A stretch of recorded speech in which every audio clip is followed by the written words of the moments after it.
Thank you, Stefan, for the kind introduction, and good afternoon, everybody. It's a privilege to get to be here at Samsung. We're going to be talking about modern-day slavery today, and one of the things that is simply true about our world is that I think that there will be no sector that will have a more game-changing impact in the fight against slavery than the corporate sector. And so I just want to have a few moments with you this afternoon to start to share some of the basics about modern-day slavery, the difference that organizations like Samsung and others can make, and then we'll have some time, I think, for questions and engagement together. Now, as I've gotten older, I've started to realize that I think at the end of our life, we face a history question. But it's not an exam about what we knew about history, facts and dates. It's really more an exam about what it is we did about history. John F. Kennedy said that history convenes a tribunal of our grandchildren. And they just ask us, where were you?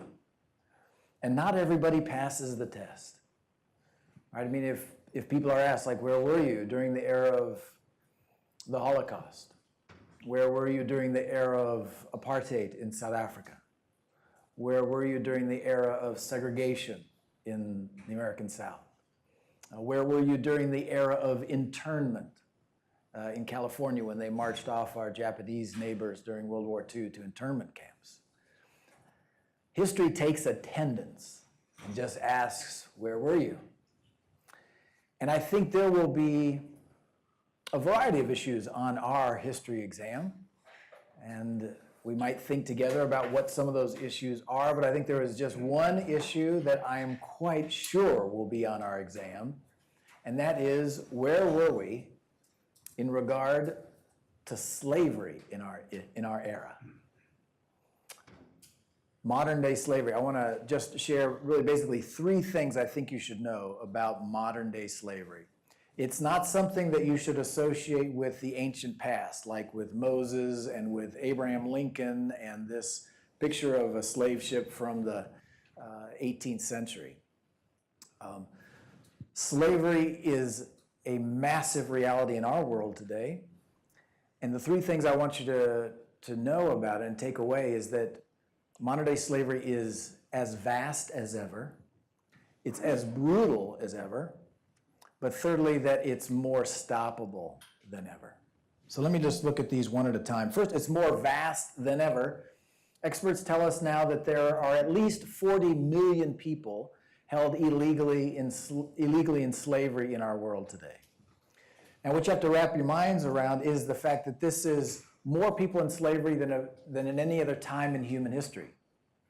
So if you were asked on a history quiz, more slaves during the time of Abraham Lincoln or in the time that we live in now, the right answer would be now. In fact, there are more people in slavery today than were extracted from Africa during 400 years of the transatlantic slave trade. True, a smaller proportion of human beings are in slavery, so that's good news. But in absolute numbers, this number of 40 million is larger than in any other time on our planet.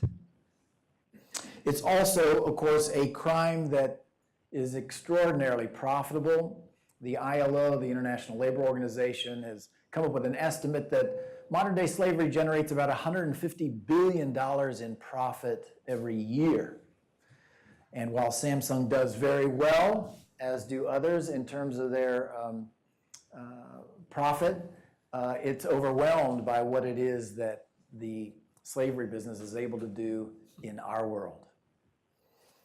So slavery is not a relic of history.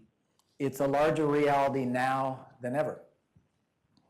So if our mental image of slavery is a black and white photo from the 19th century, we'll need to update it with color for the millions of 21st century slaves who are laboring, for instance, on the agricultural facilities around the world.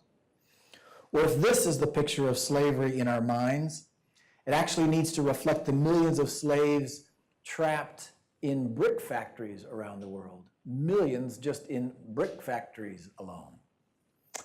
The horrors and degradations of slavery that we learned about as children continuing on an even more vast scale today. And of course, children who in other eras were themselves born into slavery, likewise today, find themselves inheriting the yoke of slavery by the millions, as the old violence and humiliation of slavery takes on 21st century forms. Now, if all of this seems kind of surreal, maybe almost unbelievable in 2018, I can appreciate exactly the way you feel, because I can remember when I first met a slave.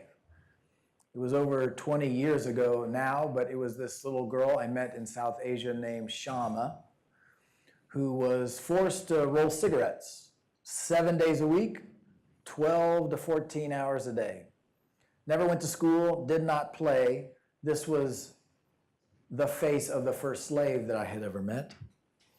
Or doing an undercover investigation I was doing in Cambodia. I was taken into a back room of a brothel, and I was presented with about a dozen of these kids between the ages of 5 and 10 years of age who were just being sold to foreign pedophiles and sex tourists. After 20 years of working with International Justice Mission now, we are the largest international anti-slavery organization in the world, and I can just affirm to you that the modern face of slavery is not only real, but it is more vast than ever. My colleagues and I have met tens of thousands of slaves by name, and they're on every continent, and they're hidden away in every country, and they are, of course, in our own country here in the United States. And just in the last few years, we're seeing slavery grow even between countries as access to technology has enabled the spread of something called cyber sex trafficking, where live videos of children are being abused and streamed for voyeurs thousands of miles away who actually direct the abuse across thousands of miles over that camera. I think this is why our grandchildren one day will just ask, like, where were you when this was going on? The second thing we must know about modern slavery is not only that it is more vast than ever, but it's also just as brutal as ever. Because what I want to be clear about is I'm not talking here about metaphorical slavery or slave-like conditions. I am talking about other human beings owning other human beings by the force of terror and forcing them to work. So these boys, for instance, that we know are beaten by their master if they do not comply. These men who were clients of ours actually had their hands chopped off when they tried to run away from their slave master. There's a steel padlock on the cell where this young woman sleeps. And these slaves were held in a brick factory just by the sheer force of terror. The brutality of slavery is real, and the face of those who administer the violence is also very real. This is not an abstraction. But here is the good news. I said there's three things we need to know about slavery. It's more vast than ever, it's as brutal as ever, but also it is so much more stoppable than ever. Now, why is that? Well, there's a number of reasons. First, for the first time in history, slavery is illegal everywhere in the world. But then why are so many people held still in slavery? Well, the answer is surprisingly simple. Slavery exists on a massive scale in our world today because there are huge swaths of our world where you simply do not get in trouble if you hold a poor person in slavery. For instance, in South Asia, the data now shows that if you enslave a poor person, you're more likely to be struck by lightning than you are to be actually successfully convicted for that crime. And while slavery does exist in every community, this is interesting, it exists in every community around the world. It has actually concentrated itself in a few countries where slave traffickers freely get away with it. In fact, 70% of the world's slaves are in just 17 countries. It's sort of like the HIV/AIDS epidemic that you'll remember was presented and still in some ways presents as a challenge to the world.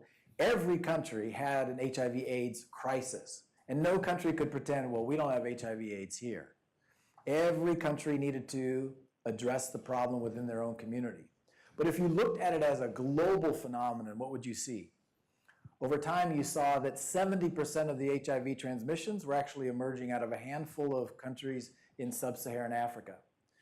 And so the Global Aid Fund and other sort of large global institutions addressing slavery sort of made a turn on the crisis when they focused on the places where it was affecting the largest populations. And they were able to reach a tipping point of success in turning the tide against that epidemic. So it's illegal everywhere. It's concentrating itself in a few countries. And then it also leads then to the final reason why slavery is more stoppable than ever. For the first time, we've actually discovered the vaccine that stops it. Imagine how difficult it would be to fight a disease if you couldn't count who had it and whether or not the vaccine was effective or not that you were applying. And this has been the problem with modern slavery. After it became illegal, it became then a hidden crime, and it was difficult to see or to assess or to measure. But in just very recent years, new technologies have discovered to measure slavery, and now we can increasingly see which interventions work and which don't. And so this, of course, becomes a game-changing development. Several of our corporate partners have funded work by IJM and other partners in South Asia, for instance, in which we established a methodology for fighting slavery in a few focused locations, and then we're able to replicate that throughout a larger subcontinent. Thousands of slaves have been freed and continue to be freed because of this sort of innovation that was spurred by corporate partners. And what is this proven vaccine that we now both works and is replicable and is measurable? Well, we found out that when effective law enforcement is combined with excellent services for survivors, when those two things are put together, slavery rates just collapse. At IJM, we've measured this impact many times. One of our first projects was with the Gates Foundation, where the goal was to measurably reduce sex trafficking of children in a mega city in the Philippines by 20% in a four-year period of time. But when we ran our program, which is basically working to stand up local law enforcement so it actually enforces the laws against slavery and provides great services to the survivors, what did we find? What we found was that sex trafficking of kids had collapsed by 79%. And then we attacked the problem in 2 more major cities to see if this was replicable or not.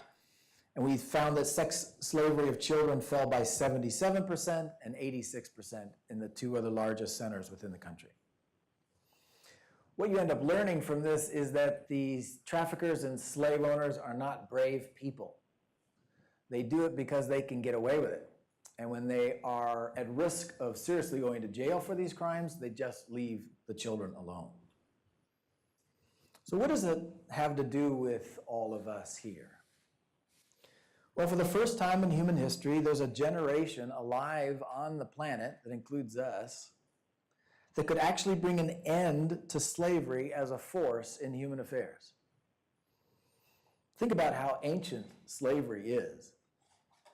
And in thousands of years, this has never been possible before, but now on our patch of history, I think it is. We know what stops slavery, but there are simply millions of people in our world who simply don't have access to that vaccine of great law enforcement and great survivor services because they are poor. And we together can be part of a movement that actually changes that. We can sound the alarm. If you walked in here today not knowing that there are more slaves in the world than at any other time in human history, that's just a story that you can tell to your neighbor. We are all in a place where we need to raise the alarm that slavery is alive and thriving in our world. We can also rally the political will and the financial resources to make sure that even the poorest are safe from slavery, because it's possible to do. We are seeing that the movement is gaining momentum like never before. We're starting to see global forces come together, like the Global Fund to End Modern Slavery has come together now.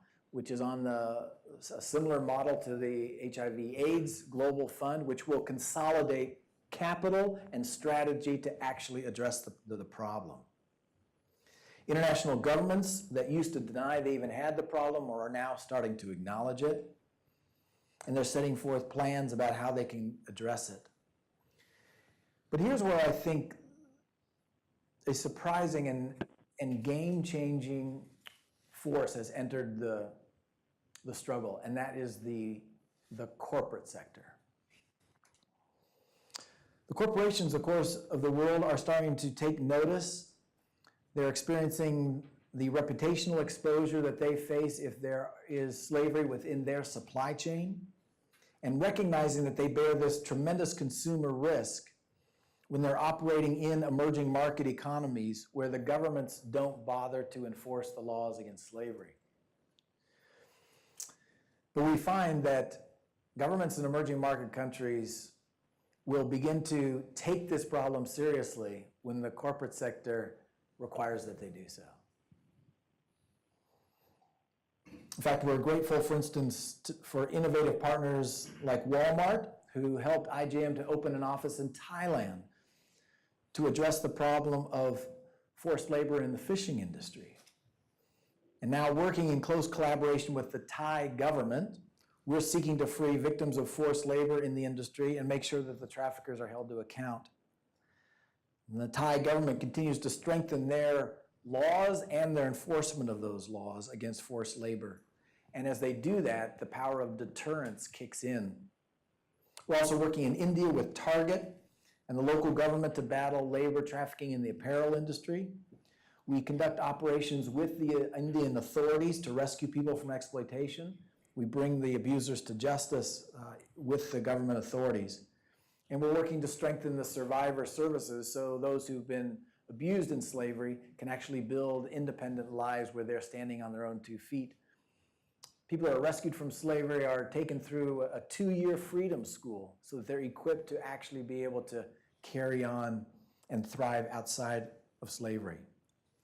And as I think you will continue to read and become more aware, the demand for cobalt is skyrocketing with the increase of rechargeable batteries, and everybody's applying rechargeable batteries in everything, everywhere. So this is just going to be exploding.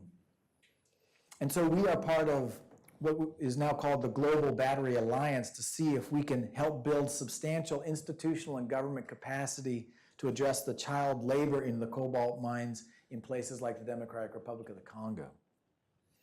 These are just a few examples of many exciting opportunities that are before us to partner together, the not-for-profit sector, the corporate sector, and government to actually bring an end to slavery in our lifetime. And obviously, if you'd like to hear more, we'll have some Q&A time together, but please do just come up and introduce yourself or to any other members of the IJM team here, and we would love to talk to you about next steps. But the truth is that we're just in a unique moment in history where we have a responsibility and an opportunity, and where our grandchildren will, I think, in one day just ask us, like, where were you? Where were you also, especially in a time when some carried so much influence in the world, especially in the places of the world where others lacked the influence to even bring to bear the most basic protections? And it's my hope that one day, when our grandkids ask us, Grandma, Grandpa, like, where were you when millions were suffering in slavery? We can just say that we showed up. We showed up on time, and that we together actually changed history. So with that, thank you very much.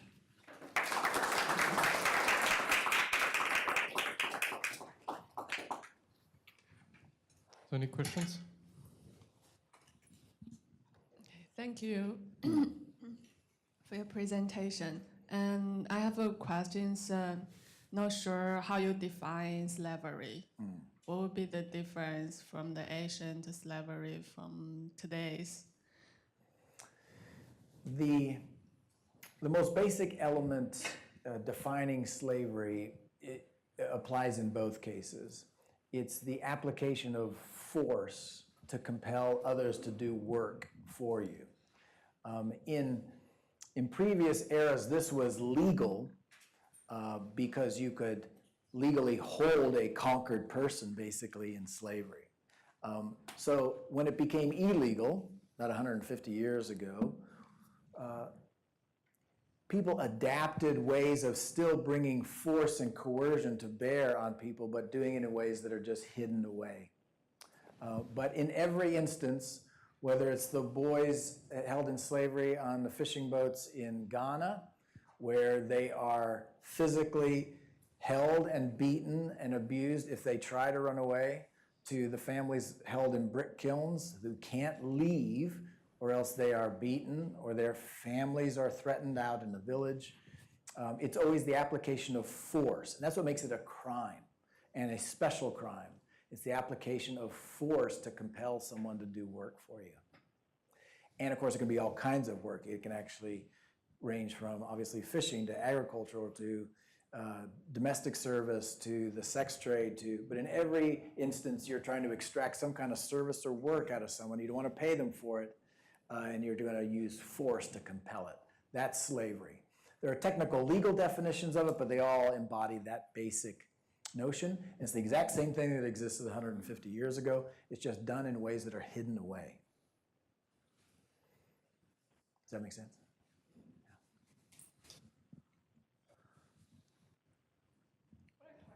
You bet. Thank you. That number that you gave in the beginning, 14 million. Yes. Does that include state-sponsored slavery, like labor camps in certain countries and all? It does. Okay. Yeah.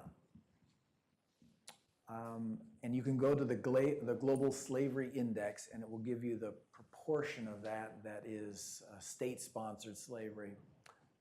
North Korea being the largest example of that. Yeah. I think there was a question here. Thanks. Regarding the Gates Foundation project, when you said that the slavery diminished because of exposure and to the legal forces, it seems to imply to me that that was an unorganized groups, and I would have thought that organized crime would have, or organized syndicates would have been driving that. And any comment on that, and how much of this is organized versus unorganized criminal Great activity? question. It's a great question. Because organized crime is a response to organized law enforcement. And when there's no organized law enforcement, there's no need for crime to actually be organized either. So it presents itself in these mass numbers initially as a very soft crime. It's relatively low-level players who are able to carry out in an environment of impunity these enterprises with compelled or forced labor. And so in most emerging market countries, you can get rid of that 75% or whatever quite fast. What you are going to now be left with is the hard crime. And those are the serious criminal players who are going to bring to bear more difficult resistance to law enforcement. And that's difficult to address in any country. But the larger message is there's 3/4 of this that would go away really quickly if there was decently organized law enforcement to address it. Because that's all that we did, is we just helped local law enforcement actually be stood up and engage itself in a reasonably professional manner. They will need to keep fighting to drive down the rest of that 25% or 20%, and they will face more organized and more difficult criminal enterprises to do that, which is why sex trafficking in advanced economies, like the US, the EU, and so forth, that is driven generally by more organized crime because they're facing more organized law enforcement. Does that make sense?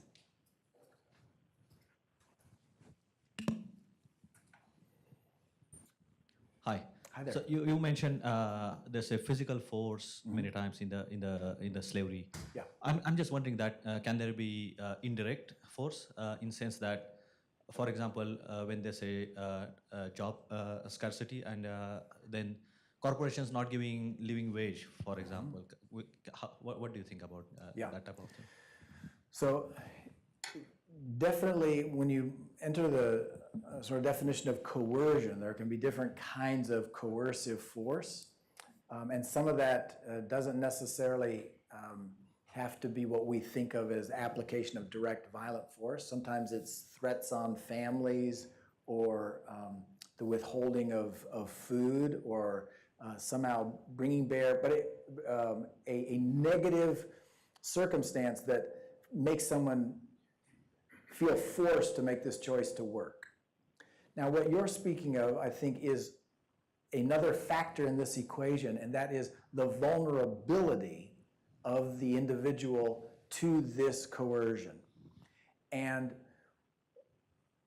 when you have desperate poverty, you have populations of people who are more willing, first of all, to believe the fraud or the lie of the trafficker. Because there's always going to be a coercive moment with slavery, where a person is, for instance, told, oh, we've got a job for you in this other city, so come with us, and then you go with them, and it turns out, no, you're now in a rice mill, and you're held there by force, and you're not going to get paid for it. And then you say, okay, well, this is not the job you said I have. I would like to leave now. When they cannot go, that is when it becomes that slavery. But the reason they came and left that place so willingly with that trafficker and were so easily fooled is because they were in a place of great desperation. And so what traffickers look for are those who are most desperate, those who are willing to most easily fooled in a way with a story of something better. Because you don't want to have to drag that person fighting and screaming someplace else. You want them actually running with you. And the more desperate their situation, they do that. So traffickers prey on vulnerability. And so it's very, very important, first of all, to make sure that you address the issues of vulnerability when you have a survivor. So if you take someone out of a situation of slavery, there probably was vulnerability that made them more likely to be taken into slavery, and that's why you have to really address that with excellent survivor services. That's why I said it's law enforcement and excellent survivor services. But you will never solve slavery in the world in any sort of expeditious way by saying we're just going to get rid of every vulnerability in the world, because that you'd be presented with 2 billion people who living off $2 a day, and you'd be saying, well, until we can solve poverty, we can't solve slavery. That's not true. It's important to address the vulnerability where you can, and especially in survivors, but you can drive 3/4 of this, 80% of this down by just addressing the motivations of the trafficker, who at the moment feels very, very free to exploit anybody who's vulnerable. It's a much more efficient way to get at most of the problem, to address the risk calculation of the trafficker, than to try to get rid of all of the people who are feeling vulnerable in the world. Thanks.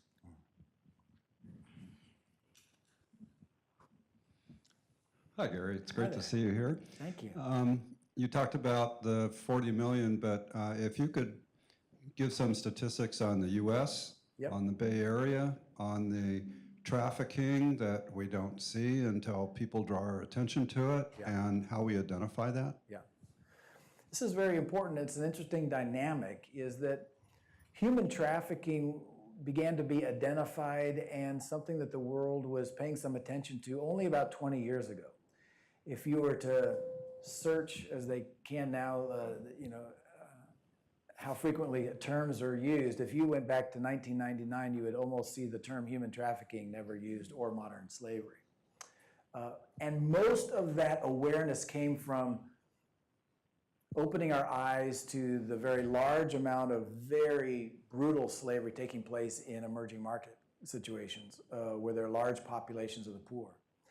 But what was interesting is about 10 years ago, that caused advanced economies to turn and look, well, what's going on in our own communities? And we were able to see that slavery exists in our own communities as well. I used to work at the U.S. Department of Justice and have many friends there now who work just full-time focused on modern slavery in the United States. The commercial sex industry it generates tremendous problems of sex trafficking in the U.S. So these places of many times massage parlors or karaoke bars or strip clubs and so forth will in many instances also be running sex trafficking businesses as a connected enterprise. There will also be cases of the exploitation of workers in agriculture and domestic labor and so forth that takes place. And what this does require is that we pay attention, as the last questioner was referring to, those who are most vulnerable in our communities. Those will tend to be, first of all, those who are separated from social support. So those young people who are separated from their families because they've run away from their families, tremendous vulnerable group. They are going to be vulnerable to trafficking. Undocumented populations in the country are trying to stay below the radar of law enforcement anyways, right? So what we traffickers see there is, oh, that's a vulnerable population. Those who are desperate for employment and opportunities, don't speak the language. These all create vulnerabilities that can be exploited in our own communities. The benefit we have, though, is functioning law enforcement. Doesn't function perfectly. My career at the Civil Rights Department of the Department of Justice was addressing what doesn't work in American law enforcement. But we have functioning law enforcement in America, and if the local community says, hey, this is a priority, we want to see proactive investigation by law enforcement in our community to address this problem, they will have the capacities to find it and to address it. So that is a way for all of us to engage the fight, is making sure that we are participating in, raising our voices in the local effort to prioritize this struggle. It is in the data, however, that if we get rid of all the slavery in the US, in the UK, and all the slavery in all European Union countries, we will be left with how much of the global problem? 95%. So yes, every country needs to address it within their own backyard, but there are huge populations in the world of the millions where we also need to direct our resources and attention. Thank you, Gary. A question from our online audience. Yes. How much of the slavery is rooted in the skyrocketing and insatiable consumerism? Does IJM identify it as a factor and work with corporations regarding this?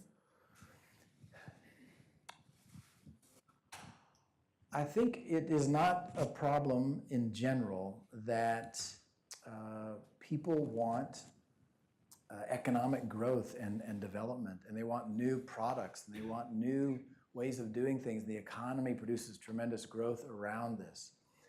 What happens, though, is a race to the bottom for labor costs, which takes you to places where labor is cheapest.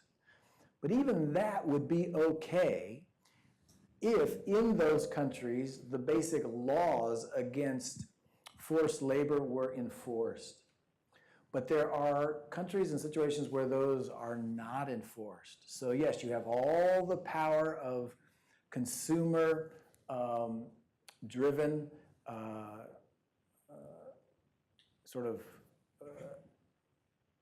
concern for price, which then drives corporations to low-cost labor areas. And then if there are no restraints on the treatment of those workers because the local governments do not enforce the laws, you will get forced labor because that's one way of solving those labor costs.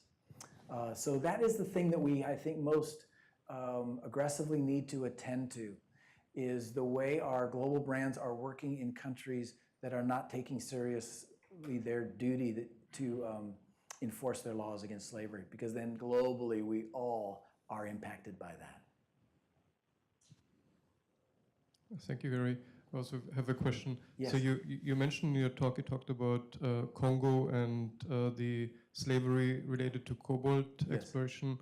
And it seems like this is something which is sort of on your list to be addressed.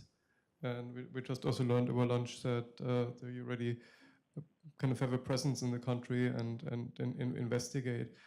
What are some other examples of things which aren't solved, which are out there and are problems in your mind you have on your next to address list? Yeah.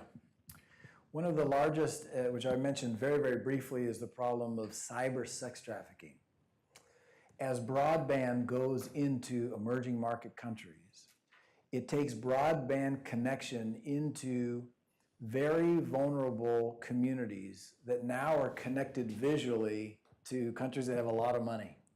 And they're going to send a lot of money to those communities in order to, in a sick fashion, stream live the sadistic and sexual abuse of children. It's a small population of human beings who want to do this, but if they have a lot of money and they have a broadband connection to where the poor are, this abuse is going to take place. In the Philippines, for instance, now where IJM is working with local law enforcement, the Philippines government is receiving thousands of referrals every month from law enforcement in advanced economies who have these technologies to be able to investigate what the pedophiles are viewing on their computers. And they can trace that back to the Philippines. Kids are being abused, and here, Philippine authorities, is taking place in your community. The victims are there. But if the Philippine authorities don't have the capacity to address that, they're going to have this exploding problem. Now, fortunately, IJM, as you saw, has been addressing child sex trafficking in brothels and sex establishments for almost 2 decades. So now we're able to help pivot to this new emerging form. But this is going to be a pattern of crime also evolving with technology. And this is likewise where technology needs to be constantly on the forefront of fighting these crimes as well.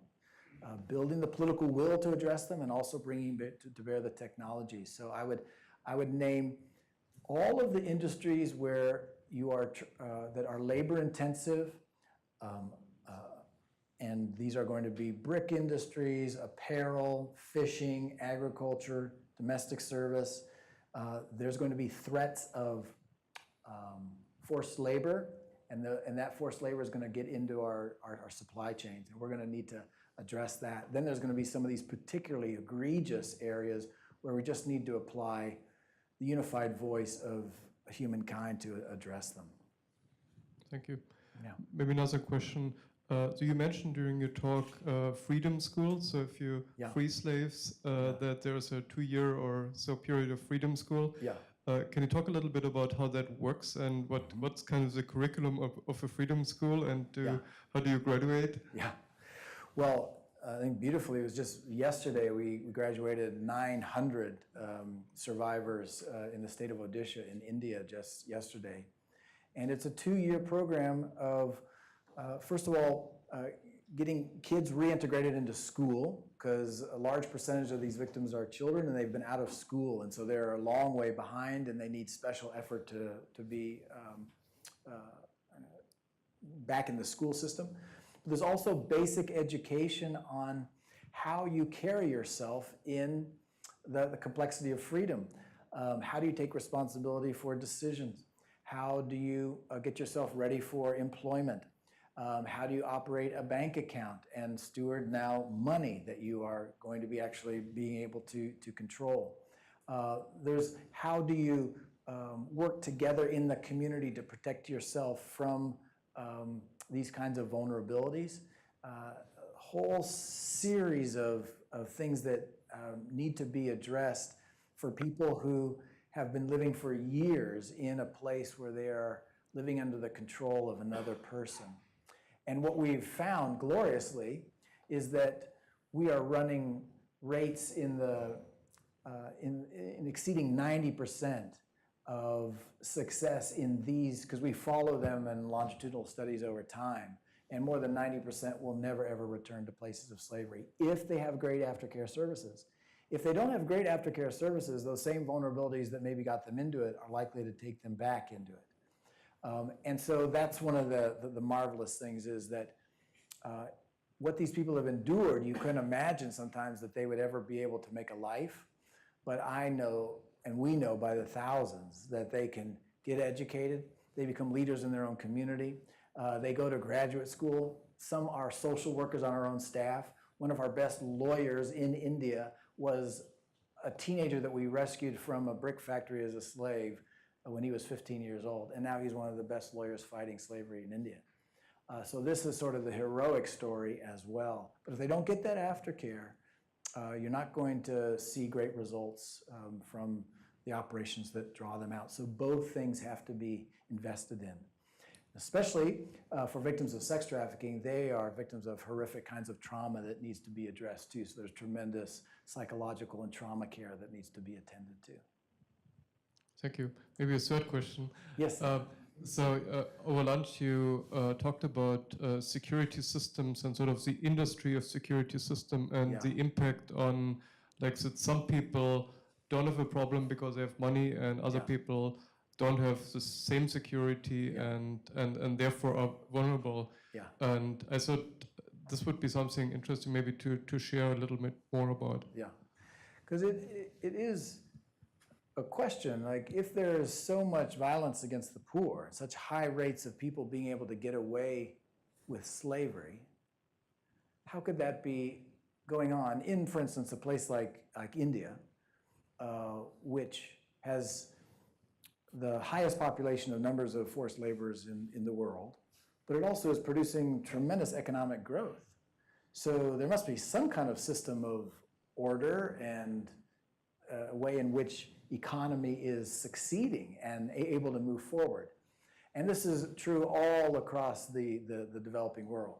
The reason that economic development is able to go forward is because of the phenomenon of the last half century of private security. All of business and commerce in the developing world is secured not by functioning law enforcement, but by functioning private security. So in India, for instance, which has one of the largest national police forces in the world, but the private security force is 4 times larger than the public police force. And very few people in India will report that if something goes wrong, they run to the police for a solution. They've given up on the police. Instead, they will run to some sort of private remedy. And the courts are so broken and backlogged, this is another issue, that it would take hundreds of years to actually eliminate the backlog of cases jammed up in the court system. So business and commerce does not turn to the court system either. It turns to alternative dispute resolution. So people with money and power have figured out how to still function by setting up security through private means. What does that mean? It has then left the public justice system utterly ignored, and public systems that are ignored become worse over time. And so this is the bad news, but it also is the good news. Slavery exists in these huge numbers because you don't have functioning criminal justice systems in these communities. Not functioning in the way that you and I would think of the word functioning. And as long as that's the case, you're going to have high rates of this. But that you can turn around. And that's what IJM has done in the Philippines and India and other places, to show that local law enforcement can be transformed from corrupt and brutal to something that actually works reasonably well. And when law enforcement works reasonably well and you have great survivor services, slavery collapses. Thank you. So no more questions, just a very big thank you. A big hand for your talk. Thank you. Thank you so much. Thank you very much.